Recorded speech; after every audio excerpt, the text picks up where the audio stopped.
نعم الله الجبار قبس من نور المختار وبعزم كالنهر. السلام عليكم ورحمة الله وبركاته.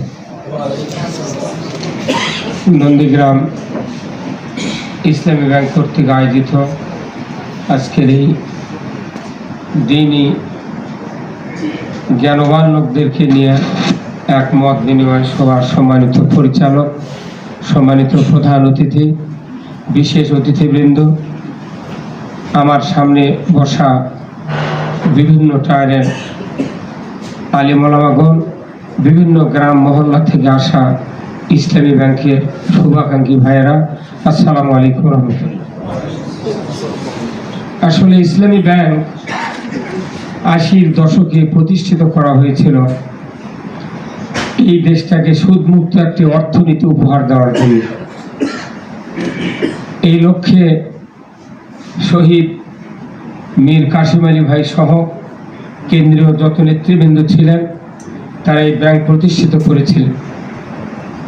হাঁটি হাঁটি পা পা করে করে এই ব্যাংকটা যখন বিশ্বের ভেতরে সর্বশ্রেষ্ঠ ব্যাংকে পরিণত হয়েছিল, ঠিক এই স্বৈরাচারী সরকার এসে এই ব্যাংকের সমস্ত শক্তিকে নির্মূল করে দিয়ে জাতির মাঝ থেকে একটি সুদ মুক্ত অর্থ ব্যবস্থা চালুর বাধা দেওয়ার খুব কঠিন পরিকল্পনা নিয়েছিল।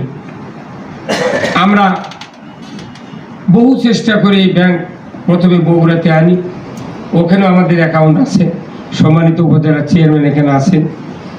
আমরা নন্দীগ্রাম খুব কষ্ট করে এখানে ব্যাংক কায়েম করেছি, কিন্তু এই 16 বছরে দেখা গেল যে আমাদের ব্যাংক তো দূরের কথা, কোরআনের কথাই বলা যায় না, কি কথা ঠিক কিনা? আবার আমার এই হাতে নগণ্য ছোট্ট হাতে 14 জনা আমার সই লাগিছে যে ইসলামী ব্যক্তিত্বদের স্বাক্ষর ছাড়া চাকরি দেওয়া হবে না, কথা ঠিক কিনা? চেয়ারম্যান সাহেব সাক্ষী আছেন। আমার এই হাতে 14 জনের সই দেওয়া আছে তাদের দরখাস্তে। কিন্তু দেখা যায় ইসলামী ব্যাংকের এই অফিসারগুলা চাকরি পাওয়ার পর আস্তে আস্তে যখন ঊর্ধ্বগতিতে চলে যায়, কেউ অডিটর হয়, কেউ বড় ধরনের জোনাল অফিসার হয়। যে গ্রামে আমরা বসবাস করি ওই গ্রামেও কিছু অফিসার থাকে, কিন্তু দেখা যায় যারা ইসলাম বিরোধী লোক তাদের সাথে গলা ধরে কথা বলে, আমাদের সংগঠনের কোনো তোয়াক্কা করে না। এই কথা বলেন নাকি ঠিক কিনা? আমরা আদম আলাইহিস সালামের সন্তান। পৃথিবীর শেষ পর্যন্ত যত মানুষ পৃথিবীতে আসবে হযরত আদম আলাইহিস সালামকে অস্বীকার করতে পারবে না, পারবে কি? তাহলে ইসলামী ব্যাংক মূলত টিকে রেখেছেন আল্লাহ, কিন্তু এই ব্যাংকের আদি লোক কারা, প্রতিষ্ঠিত কে করেছেন? যিনি প্রতিষ্ঠিত করেছেন উনি ছিলেন এই দলের সর্বোচ্চ একজন নেতা। কয়েকজন নেতা মিলে তো এই ব্যাংক প্রতিষ্ঠিত করা হলো। লক্ষ লক্ষ মানুষের কর্মসংস্থানের ব্যবস্থা করেছেন। এই বাংলাদেশে প্রায় 14-15টা প্রধানমন্ত্রী গিয়েছে। জামাত ইসলামীর মতো এত কর্মসংস্থানের ব্যবস্থা কোনো দল, কোনো রাজা, কোনো প্রধানমন্ত্রী করতে পারে নাই। আমরা নিজেরা ত্যাগ স্বীকার করি, নিজের জমি বেচা অর্থ ব্যাংকে জমা রেখে আমরা ব্যাংক প্রতিষ্ঠিত করেছি। অথচ আজকে দেখা যায় যে যাদেরকে আমরা কর্মসংস্থানের ব্যবস্থা করে দিলাম জামাত ইসলামের উদ্যোগে ব্যাংক প্রতিষ্ঠিত করে, তাদের কাছে নোট চালে, কিছু সুদির কিছু চালে তারা মুখ তেড়ে করে যায়। বরঞ্চ আমাদেরকে যারা মারে তাদের সাথে গলা ধরে ঘরে জামাত ইসলামের পক্ষে কথা বলে না। কলিজা আমার ঝাঁঝরা হয়ে আছে।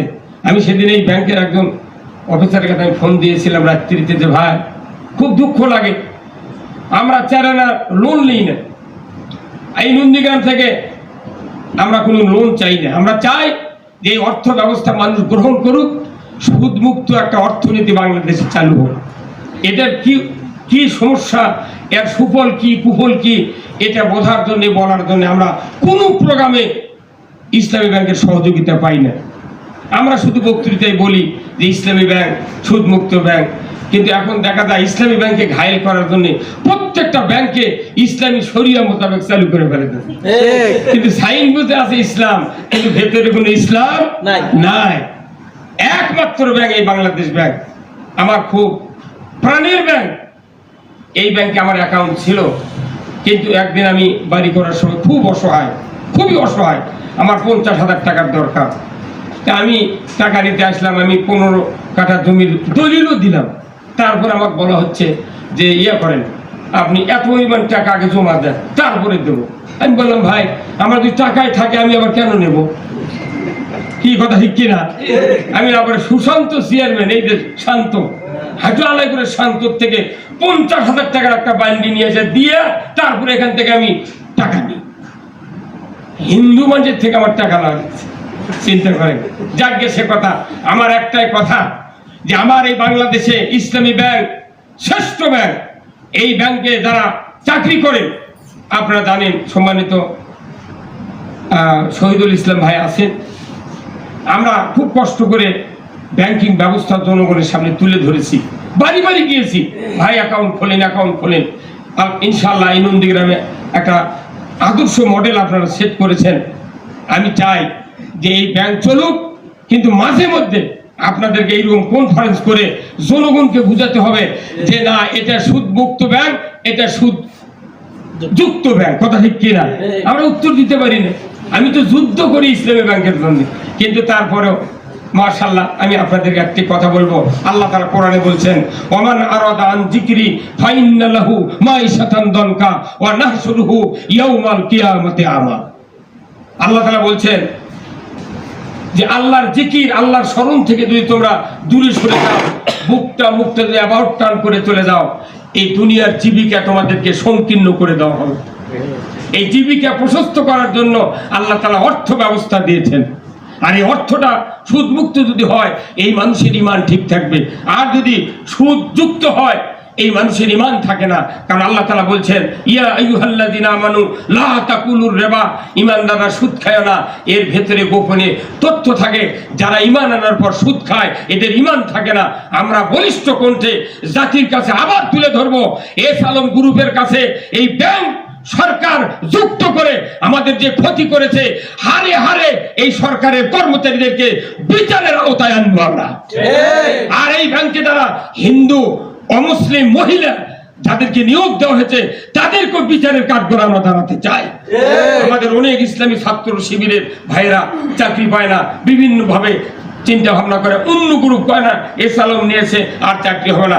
সেই আব্দুল নাসের, আব্দুল জাহেদ ভাই, ওনারা যখন প্রথম শুরু করেন, তার থেকে আমি জামাত ইসলামী বাংলাদেশের 1989 সালের 25শে নভেম্বর সন্ধ্যা 6টা 35 বগুড়ার আব্দুর রহমান ফকির সাহেবের বাসায় শপথ গ্রহণ করেছি।